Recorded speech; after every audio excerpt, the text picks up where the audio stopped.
नमस्कार दोस्तों, आज सिंथेसिस के अंतर्गत हम पढ़ने वाले हैं कॉम्प्लेक्स सेंटेंस। सबसे पहले कॉम्प्लेक्स सेंटेंस की डेफिनेशन जान लेते हैं। A sentence that has a principal clause and at least a subordinate clause is called complex sentence. एक ऐसा वाक्य जिसमें एक प्रिंसिपल क्लॉज तथा कम से कम एक सबऑर्डिनेट क्लॉज हो, कॉम्प्लेक्स सेंटेंस कहलाता है। इस चित्र के माध्यम से आप समझ सकते हैं कॉम्प्लेक्स सेंटेंस बनाने के लिए कम से कम दो क्लॉजेज होने अनिवार्य हैं, जिनमें एक प्रिंसिपल क्लॉज और कम से कम एक सबऑर्डिनेट क्लॉज होना चाहिए। सबऑर्डिनेट क्लॉजेज की संख्या एक से ज़्यादा भी हो सकती है। एक उदाहरण देखते हैं। If you work hard you will succeed. यहाँ एक प्रिंसिपल क्लॉज तथा दूसरा सबऑर्डिनेट क्लॉज है और ये सेंटेंस एक कॉम्प्लेक्स सेंटेंस है। कॉम्प्लेक्स सेंटेंस को बेहतर तरीके से समझने के लिए सबसे पहले बात करते हैं क्लॉजेस की। क्लॉज हमारे तीन प्रकार के होते हैं: principal clause, subordinate clause, coordinate clause. सबसे पहले बात करते हैं प्रिंसिपल क्लॉज की। प्रिंसिपल क्लॉज को इंडिपेंडेंट या मेन क्लॉज भी कहा जाता है। हिंदी में इसे प्रधान उपवाक्य कहते हैं। दूसरा है सबऑर्डिनेट क्लॉज। सबऑर्डिनेट क्लॉज को डिपेंडेंट क्लॉज भी कहा जाता है। सबऑर्डिनेट क्लॉज को हिंदी में आश्रित उपवाक्य कहा जाता है। तीसरा क्लॉज होता है कोऑर्डिनेट क्लॉज, समान पदीय उपवाक्य। अब कॉम्प्लेक्स सेंटेंस बनाने के लिए हमें एक प्रिंसिपल क्लॉज और कम से कम एक सबऑर्डिनेट क्लॉज की ज़रूरत होती है। चलिए जानते हैं प्रिंसिपल, इंडिपेंडेंट या मेन क्लॉज होता क्या है। इसकी डेफिनेशन है: A principal clause is a group of words that contains a subject and a predicate and expresses a complete thought। एक प्रिंसिपल क्लॉज में एक सब्जेक्ट तथा एक प्रेडिकेट होता है। यह क्लॉज अपना अर्थ स्वतंत्र रखता है, अर्थात अपना पूर्ण अर्थ रखने के लिए किसी दूसरे क्लॉज पर इसको निर्भर या आश्रित रहना नहीं पड़ता है। चलिए कुछ उदाहरणों की सहायता से इस क्लॉज को समझते हैं। If you work hard you will succeed. अगर इस सेंटेंस में देखा जाए तो दो क्लॉज हैं। If you work hard you will succeed, यदि तुम कठिन परिश्रम करोगे तुम पास हो जाओगे। अब यू विल सक्सीड एक प्रिंसिपल क्लॉज है, तुम पास हो जाओगे एक स्वतंत्र अर्थ रखता है। लेकिन यदि बोला जाए यदि तुम मेहनत करोगे या कठिन परिश्रम करोगे तो ये अपने आप में एक पूर्ण अर्थ नहीं रखता है, ये एक सबऑर्डिनेट क्लॉज है, जबकि यू विल सक्सीड एक प्रिंसिपल या मेन क्लॉज है। चलिए एक उदाहरण और देखते हैं। I have bought a book which is very costly. मैंने एक किताब खरीदी है जो बहुत महंगी है। अब यहाँ देखा जाए तो मैंने एक किताब खरीदी है एक प्रिंसिपल क्लॉज है, मेन क्लॉज है, इंडिपेंडेंट क्लॉज है, क्योंकि यह अपना अर्थ स्वतंत्र रखता है और इसे स्वतंत्र बोला जा सकता है। लेकिन विच इज़ वेरी कॉस्टली जो बहुत महंगी है, इसका अपने आप में कोई स्वतंत्र अर्थ नहीं है। यह अपने अर्थ के लिए प्रिंसिपल क्लॉज पर आश्रित है, निर्भर है, इसीलिए इसे सबऑर्डिनेट क्लॉज या डिपेंडेंट क्लॉज कहा जाता है। जैसा कि हम पहले बात कर चुके हैं, प्रिंसिपल क्लॉज को मेन क्लॉज या इंडिपेंडेंट क्लॉज भी कहा जाता है। इंडिपेंडेंट का अर्थ होता है स्वतंत्र। चलिए अब बात करते हैं सबऑर्डिनेट क्लॉज की। सबऑर्डिनेट क्लॉज को डिपेंडेंट क्लॉज भी कहा जाता है। डिपेंडेंट क्लॉज इसे इसलिए कहा जाता है क्योंकि यह क्लॉज अपने अर्थ के लिए मेन क्लॉज पर निर्भर रहता है, खुद में अपना स्वतंत्र अर्थ नहीं देता है। चलिए इसकी डेफिनेशन जान लेते हैं। A subordinate clause also known as a dependent clause is a group of words that contains a subject and a verb but does not express a complete thought and cannot stand alone as a sentence. It depends on a main या independent clause to provide meaning। अब इसका अर्थ है कि एक subordinate clause में एक subject होता है, एक वर्ब होती है, लेकिन यह एक कंप्लीट पूर्ण विचार प्रकट नहीं करता है, अपने आप में अपना अर्थ पूर्ण नहीं रखता है और अकेले प्रयुक्त नहीं हो सकता है। यह अपने खुद के अर्थ के लिए इंडिपेंडेंट या मेन या प्रिंसिपल क्लॉज पर निर्भर रहता है या आश्रित रहता है।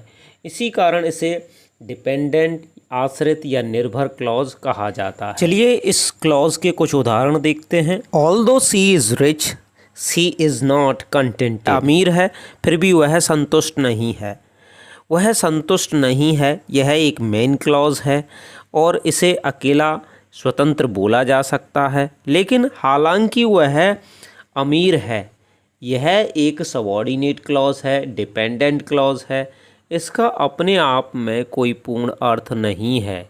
चलिए एक उदाहरण और देखते हैं। If you work hard you will succeed, यदि तुम कठिन परिश्रम करोगे तुम पास हो जाओगे। अब यू विल सक्सीड एक प्रिंसिपल, मेन या इंडिपेंडेंट क्लॉज है, अपना अर्थ पूर्ण रखता है, स्वतंत्र रखता है और अकेला प्रयुक्त हो सकता है। लेकिन इफ़ यू वर्क हार्ड, यदि तुम कठिन परिश्रम करोगे, तो यह एक सबऑर्डिनेट क्लॉज है, क्योंकि यह अपना अर्थ स्वतंत्र नहीं रखता है और अपने अर्थ के लिए मेन, इंडिपेंडेंट या प्रिंसिपल क्लॉज पर निर्भर है। मैं आपको एक बार फिर से याद दिला दूं कि कॉम्प्लेक्स सेंटेंस बनाने के लिए एक प्रिंसिपल क्लॉज और कम से कम एक सबऑर्डिनेट क्लॉज की आवश्यकता होती है। अब ये कहें कि सबऑर्डिनेट क्लॉज 3 प्रकार से बनाया जा सकता है, या कह सकते हैं कि कॉम्प्लेक्स सेंटेंस 3 तरीके से बनाया जा सकता है। नाउन क्लॉज, एडजेक्टिव क्लॉज या एडवर्ब क्लॉज। इन 3 क्लॉजेस की सहायता से हम सबऑर्डिनेट क्लॉज बनाते हैं या कॉम्प्लेक्स सेंटेंस बनाते हैं। चलिए आगे बात करते हैं किस प्रकार कॉम्प्लेक्स सेंटेंस फॉर्म किए जाते हैं। चलिए सबसे पहले जानते हैं कि नाउन क्लॉज द्वारा कॉम्प्लेक्स सेंटेंस किस प्रकार बनाए जाते हैं। नाउन क्लॉज से कॉम्प्लेक्स सेंटेंस बनाने के लिए हमें पहले ये जानना होगा कि नाउन सेंटेंस में कौन कौन से स्थान पे प्रयुक्त किया जा सकता है। नाउन का पहला प्रयोग होता है subject to the verb, verb के सब्जेक्ट के रूप में। चलिए इसका एक उदाहरण देखते हैं। The cat is sleeping. The cat इस वाक्य में एक नाउन है जो कि सब्जेक्ट का काम कर रहा है। नाउन का दूसरा प्रयोग होता है object to the verb, verb के ऑब्जेक्ट के रूप में। अब ऑब्जेक्ट्स 2 प्रकार के होते हैं, डायरेक्ट ऑब्जेक्ट और इनडायरेक्ट ऑब्जेक्ट। तो चलिए जानते हैं पहले indirect object. I saw the cat, मैंने एक बिल्ली को देखा। किसे देखा? एक बिल्ली को। यहाँ पे बिल्ली एक इनडायरेक्ट ऑब्जेक्ट है जो कि वर्ब के ऑब्जेक्ट के रूप में प्रयुक्त हुई है। एक उदाहरण और देखते हैं। I gave milk to the cat, मैंने बिल्ली को दूध दिया। यहाँ पे कैट एक इनडायरेक्ट ऑब्जेक्ट है जबकि मिल्क एक डायरेक्ट ऑब्जेक्ट है। क्या दिया? मिल्क। किसे दिया? बिल्ली को। अब क्या से हमें डायरेक्ट ऑब्जेक्ट पता चलता है जो कि निर्जीव होता है, और किसे से इनडायरेक्ट ऑब्जेक्ट पता चलता है जो कि सजीव होता है। अब यहाँ पे इस वर्ब के 2 ऑब्जेक्ट हैं, कैट इनडायरेक्ट ऑब्जेक्ट है तथा मिल्क डायरेक्ट ऑब्जेक्ट है। तो यहाँ से पता चलता है कि नाउन का तीसरा प्रयोग डायरेक्ट ऑब्जेक्ट के रूप में किया जा सकता है। नाउन का चौथा प्रयोग प्रेपोजिशन के ऑब्जेक्ट के रूप में किया जा सकता है। The cat is sleeping on the bed. अब इस वाक्य में बेड एक नाउन है जो प्रेपोजिशन ऑन के ऑब्जेक्ट के रूप में प्रयुक्त हुआ है। नाउन का अगला प्रयोग लिंकिंग वर्ब के कॉम्प्लीमेंट के रूप में किया जा सकता है। उदाहरण के लिए he is a teacher, you are a doctor. इन दोनों उदाहरणों में टीचर और डॉक्टर कॉम्प्लीमेंट हैं, कॉम्प्लीमेंट के रूप में प्रयुक्त हुए हैं। चलिए नाउन का एक और प्रयोग देखते हैं। किसी नाउन की अतिरिक्त जानकारी देने के लिए नाउन इन अपोजिशन में नाउन का कार्य किया जा सकता है। Delhi the capital is a big city. राजधानी दिल्ली एक बड़ा शहर है। इस उदाहरण में दिल्ली की अतिरिक्त जानकारी देने के लिए द कैपिटल का प्रयोग किया गया है जो कि नाउन इन अपोजिशन के रूप में प्रयुक्त हुआ है। चलिए नाउन क्लॉज द्वारा कॉम्प्लेक्स सेंटेंस बनाना सीखते हैं। वाक्य में जहां नाउन प्रयुक्त किया जा सकता है वहीं नाउन क्लॉज का प्रयोग किया जा सकता है। चलिए जानते हैं नाउन क्लॉज से कॉम्प्लेक्स सेंटेंस किस प्रकार बनाते हैं। नाउन क्लॉज का प्रयोग 5 प्रकार से किया जा सकता है। Number 1 subject to the verb, verb के सब्जेक्ट के रूप में। चलिए कुछ उदाहरण देखते हैं। सेपरेट सेंटेंसेस दे रखे हैं। The sun rises in the east, it is a fact. सूरज पूरब से उगता है, यह सच है। It is a fact. It किसके लिए यूज़ हुआ है? क्या सच है? सच यह है कि सूरज पूरब से उगता है। अब हमें क्या करना है, इट इज़ के सब्जेक्ट के रूप में आया है तो हमें इट के स्थान पे एक दैट क्लॉज बनाना होगा और उसे इज़ के सामने रखना है। तो कंबाइंड सेंटेंस होगा that the sun rises in the east is a fact, कि सूरज पूरब से उगता है सच है। चलिए कुछ और उदाहरण देखते हैं। सेपरेट सेंटेंस दे रखे हैं, you are a liar, it is known to all, तुम झूठे हो यह सबको पता है। यह सबको पता है, क्या पता है कि तुम झूठे हो। अब यहाँ पे इज़ के सब्जेक्ट के रूप में इट का प्रयोग हुआ है तो इट के स्थान पे दैट क्लॉज आना है। तो मैं क्या करना है, दैट आगे लगाएंगे, that you are a liar is known to all, कि तुम झूठे हो यह सबको पता है। एक और उदाहरण देखते हैं, he will not pass this year it is certain, वह इस वर्ष पास नहीं होगा यह निश्चित है। अब क्या निश्चित है कि वह इस वर्ष पास नहीं होगा, तो इट को हटाते हैं, इट के स्थान पे एक दैट क्लॉज हम लगाते हैं, that he will not pass this year, कि वह इस वर्ष पास नहीं होगा निश्चित है। नाउन क्लॉज का सब्जेक्ट के रूप में प्रयोग तब होता है जब दूसरे सेंटेंस में इट, दिस, दैट सब्जेक्ट हों, वर्ब के सब्जेक्ट के रूप में प्रयुक्त हुए हों। तो हमें क्या करना है, भाव के अनुसार एक कंजंक्शन लगाना है और उस कंजंक्शन वाले क्लॉज को इट, दैट, दिस इत्यादि के स्थान पे रख देना है। यहाँ पे यह सब्जेक्ट टू द वर्ब होता है, वर्ब के सब्जेक्ट के रूप में प्रयुक्त होता है। चलिए एक उदाहरण और देखते हैं जहाँ पे दैट के स्थान पे हम व्हाट यूज़ करेंगे और व्हाट और दैट में क्या अंतर है, कब हम व्हाट यूज़ करते हैं, कब दैट यूज़ करते हैं, ये भी जानें। आपके सामने एक और उदाहरण है, दे रखा है सेपरेट, यू से समथिंग, तुम कुछ कहते हो, इट सरप्राइजेज मी, यह मुझे आश्चर्यचकित करता है। अब क्या आश्चर्यचकित करता है, जो तुम कहते हो, जो बात तुमने कही है वह मुझे आश्चर्यचकित करती है। अब हम इसको कंबाइंड करेंगे तो इट के स्थान पे हमें क्लॉज लगाना है, सब्जेक्ट की जगह पे यूज़ होगा, लेकिन यहाँ हम दैट यूज़ नहीं करेंगे, हम यहाँ व्हाट यूज़ करेंगे। पहले हम सेंटेंस को कंबाइंड कर लेते हैं फिर जानेंगे व्हाट हमने क्यों यूज़ किया है। कंबाइंड सेंटेंस होगा व्हाट यू से, जो तुम कहते हो, सरप्राइजेज मी, मुझे आश्चर्यचकित करता है।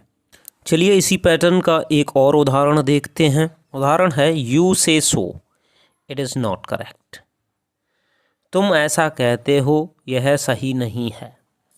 क्या सही नहीं है, जो तुम कहते हो। तो कंबाइंड सेंटेंस होगा व्हाट यू से इज़ नॉट करेक्ट, जो तुम कहते हो सही नहीं है। अब दैट और व्हाट के बीच अंतर की बात की जाए तो दैट वाक्य में तब यूज़ होगा जब वाक्य में कोई फैक्ट, तथ्य या स्टेटमेंट, कोई कथन प्रयुक्त हुआ है कि कोई बात बताई गई है, और दूसरी ओर व्हाट का प्रयोग कोई चीज़ जो पूर्ण रूप से परिभाषित नहीं है, अज्ञात है, अस्पष्ट है, उसके लिए व्हाट का प्रयोग किया जाएगा। चलिए पहला उदाहरण देखते हैं। व्हाट का पहला उदाहरण था, जो तुम कहते हो मुझे आश्चर्यचकित करता है। इस वाक्य में जो तुम कहते हो, क्या कहते हो, परिभाषित नहीं है, अज्ञात है, अस्पष्ट है। दूसरा उदाहरण था, जो तुम कहते हो सही नहीं है। जो तुम कहते हो, क्या कहते हो, वो अस्पष्ट है, अपरिभाषित है, अज्ञात है। चलिए ऑब्जेक्ट टू द वर्ब के कुछ उदाहरण देखते हैं। सेपरेट सेंटेंस दे रखा है, you are an intelligent boy, every teacher knows it, तुम एक होशियार लड़के हो, प्रत्येक शिक्षक यह जानता है। यह जानता है, क्या जानता है, कि तुम एक होशियार लड़के हो। अब यहाँ पे इट यूज़ हुआ है ऑब्जेक्ट के रूप में, नो का ऑब्जेक्ट है, और इट इंडिकेट करता है कि तुम एक होशियार लड़के हो। तो कंबाइंड सेंटेंस होगा, every teacher knows that you are an intelligent boy, प्रत्येक शिक्षक जानता है कि तुम एक होशियार लड़के हो। अब यहाँ इट, दिस, दैट और सो यदि ऑब्जेक्ट के रूप में प्रयुक्त हुए हैं तो ये इंडिकेट करते हैं कि clause object to the verb होगा। एक और उदाहरण देखते हैं। I shall be back on Sunday, I expect this. मैं रविवार को लौट आऊँगा, मुझे यह उम्मीद है, मैं यह उम्मीद करता हूँ। क्या उम्मीद करता हूँ कि मैं रविवार को लौट आऊँगा। कंबाइंड होगा I expect that I shall be back on Sunday. मैं उम्मीद करता हूँ कि मैं रविवार तक लौट आऊँगा। यहाँ पे दिस के स्थान पे I shall be back on Sunday प्रयुक्त हुआ है, जो कि ऑब्जेक्ट टू द वर्ब है। चलिए कुछ उदाहरण और देखते हैं। सेपरेट है, we must love the poor, Gandhi ji taught us so. हमें गरीबों को प्रेम करना चाहिए, गांधी जी ने हमें ऐसा सिखाया। सो क्या सिखाया कि हमें गरीबों से प्रेम करना चाहिए। कंबाइंड सेंटेंस होगा Gandhi ji taught us that we must love the poor. Gandhi ji ने हमें सिखाया कि हमें गरीबों को प्रेम करना चाहिए। सेपरेट सेंटेंस दे रखा है, the two students quarrelled, I want to know the reason. दो विद्यार्थियों ने झगड़ा किया, मैं कारण जानना चाहता हूँ। कंबाइंड होगा I want to know why the two students quarrelled. मैं जानना चाहता हूँ कि दोनों विद्यार्थियों ने झगड़ा क्यों किया। अब यहाँ पे हमने कंजंक्शन के रूप में वाई का प्रयोग किया है। जब सेंटेंस रीज़न दिखाएगा तो रीज़न के लिए हम वाई यूज़ करते हैं, और इसका हिंदी में अर्थ कि क्यों होता है। चलिए एक उदाहरण और देखते हैं। Someone stole my watch, I do not know him. किसी ने मेरी घड़ी चुरा ली, मैं उसे नहीं जानता हूँ। जब हम कोई व्यक्ति जानना चाहते हैं, समवन वर्ड यूज़ हुआ है, तो उसके लिए हमें हु का प्रयोग करना होता है।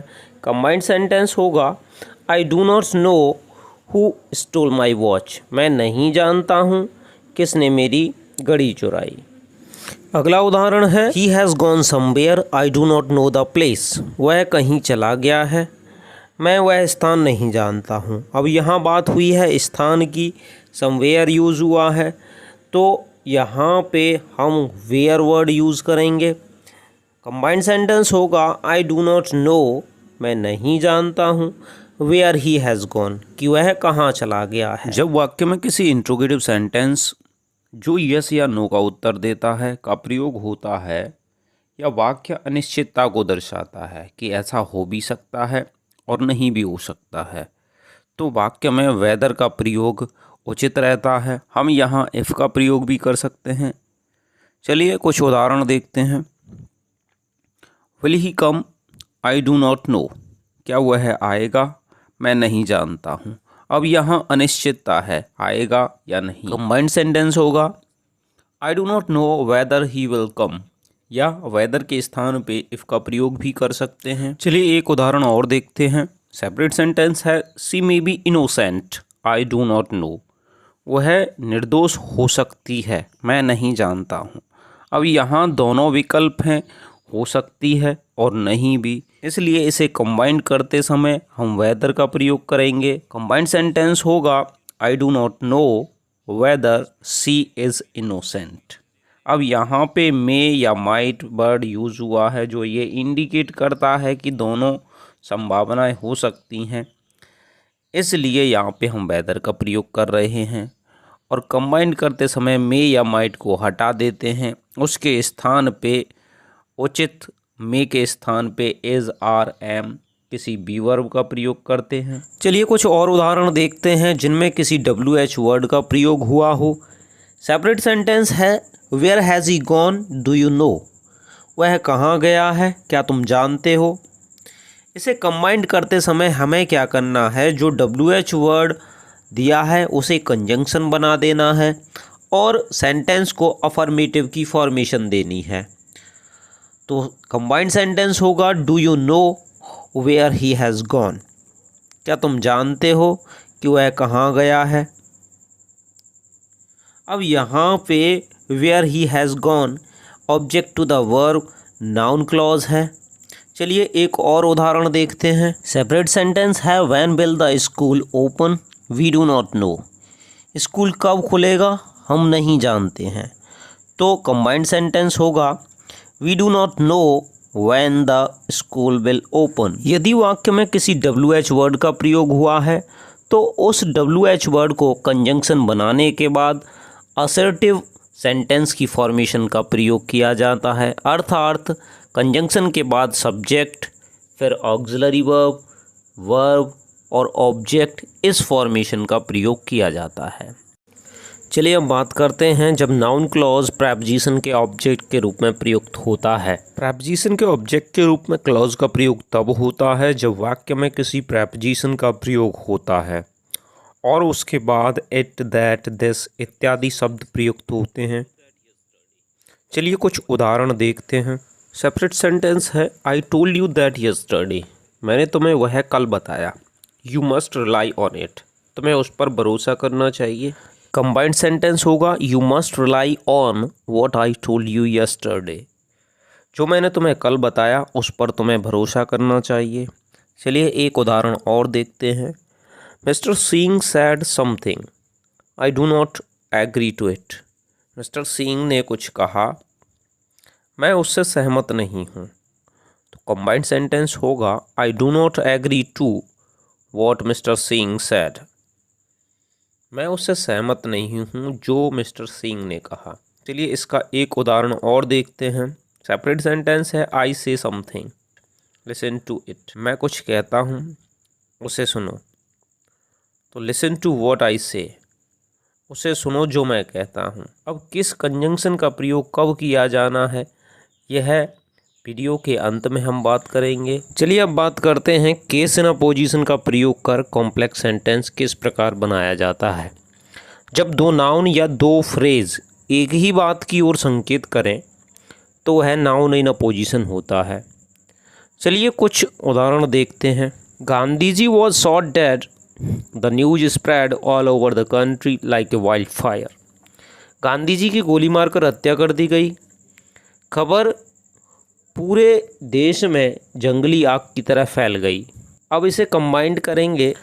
The news that Gandhi ji was shot dead spread like a wild fire in the country. The news that Gandhi ji was shot dead spread all over the country like a wild fire. अब यहाँ खबर और गांधी जी की गोली मारकर हत्या कर दी गई दोनों एक ही बात की ओर संकेत करते हैं, एक ही बात को दर्शाते हैं। चलिए केस इन अपोजिशन का एक उदाहरण और देखते हैं। Our cricket team won the match, this news pleased everyone. हमारी क्रिकेट टीम मैच जीत गई, इस खबर ने प्रत्येक को प्रसन्न किया। अब इस खबर, कौन सी खबर कि हमारी टीम क्रिकेट मैच जीत गई। अब यह खबर, कौन सी खबर कि हमारी क्रिकेट टीम मैच जीत गई, इस खबर ने सभी को प्रसन्न किया। तो यह खबर थी कि हमारी टीम मैच जीत गई है। दोनों एक ही चीज़ को दर्शाते हैं, दोनों फ्रेज इन अपोजिशन का एक उदाहरण है। चलिए अब जानते हैं कि नाउन क्लॉज से कॉम्प्लेक्स सेंटेंस बनाने के लिए कब किस कंजंक्शन का प्रयोग किया जाता है और उनका अर्थ क्या होता है। यदि वाक्य किसी फैक्ट या स्टेटमेंट को दर्शाता है, किसी सच बात या कथन को दर्शाता है, तो कंजंक्शन के रूप में दैट का प्रयोग होता है। और यदि वाक्य किसी अननोन या अनडिफाइंड, अज्ञात या अपरिभाषित किसी बात की ओर संकेत करता है तो व्हाट का प्रयोग होता है। जनरली ऐसे सेंटेंसेस में समथिंग देखने के लिए मिल सकता है। जब वाक्य अनसर्टेनिटी और अल्टरनेटिव्स अर्थात अनिश्चितता और विकल्प दिखाता है तो वेदर का प्रयोग कंजंक्शन के रूप में किया जाता है। जब वाक्य टाइम की ओर इंडिकेट करता है, समय को दर्शाता है, तो व्हेन का प्रयोग करते हैं। जब वाक्य प्लेस, स्थान को दर्शाता है तो वेयर का प्रयोग किया जाता है। सामान्यतः समवेयर जैसे वर्ड सेंटेंसेस में देखने के लिए मिल सकते हैं। जब वाक्य रीज़न अर्थात किसी कारण को दर्शाता है तो वाई का प्रयोग करते हैं। जब वाक्य किसी पर्सन की ओर संकेत करता है या वाक्य में संबंध जैसे वर्ड प्रयोग होते हैं, ऐसी स्थिति में कंजंक्शन के रूप में हु का प्रयोग किया जाता है। तो विद्यार्थियों, इस वीडियो के अंतर्गत हमने नाउन क्लॉज से कॉम्प्लेक्स सेंटेंस बनाना सीखा है।